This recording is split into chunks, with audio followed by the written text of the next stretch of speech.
রাজনীতির মঞ্চে জিয়াউর রহমান পরিবারের তৃতীয় প্রজন্ম রোববার রাজধানীর কৃষিবিদ ইনস্টিটিউশন মিলনায়তনে নারীর ক্ষমতায়ন নিয়ে আয়োজিত অনুষ্ঠানে বক্তৃতা দেন বিএনপি চেয়ারম্যান তারেক রহমান তনয়া জাইমা রহমান।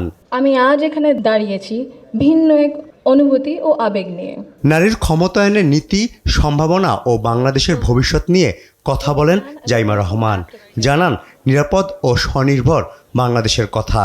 বাংলাদেশের পলিসি লেভেলটায় আমার প্রথম বক্তব্য এটা। আমি এমন কেউ নয় যার কাছে সব প্রশ্নের উত্তর আছে বা সব সমস্যার সমাধান জানা আছে। তবু আমি বিশ্বাস করি নিজের ছোট্ট জায়গা থেকেও সমাজের জন্য, দেশের জন্য কিছু করার আন্তরিকতা আমাদের সবার মধ্যে থাকা উচিত। আজ আমি এসেছি শুধু শুনতে, শিখতে এবং একসাথে কাজ করার মনোভাব নিয়ে এগিয়ে যেতে। জাইমা বলেন, বিভিন্ন ধরনের আইন করা হলেও তা বাস্তবায়ন হচ্ছে না, যার সমাধান করা না গেলে দেশের অর্ধেকের বেশি জনগোষ্ঠী নারীর উন্নয়নে অংশগ্রহণ কমে যাবে। 78% of women have faced harassment online, primarily from Facebook. ভবিষ্যৎ হোক নিরাপদ, বিনিয়োগ হোক বিশ্বস্ত, আর আমার পছন্দ সল্ট বে। ওয়েলকাম টু সল্ট বে।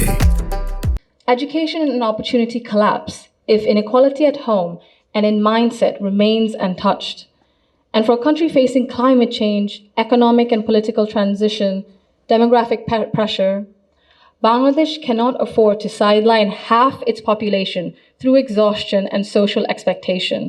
মতের ভিন্নতা থাকতেই পারে, আলোচনার মাধ্যমে সমস্যার সমাধানই গণতন্ত্রের অংশ, বলেন জাইমা রহমান।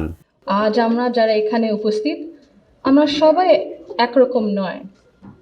আমাদের আদর্শ আলাদা, অভিজ্ঞতা আলাদা, দৃষ্টিভঙ্গিও আলাদা, কিন্তু তারপরেও আমরা একসাথে বসেছি, আলোচনা করছি, কারণ আমরা সবাই দেশের জন্য, দেশের মানুষের জন্য ভাবছি।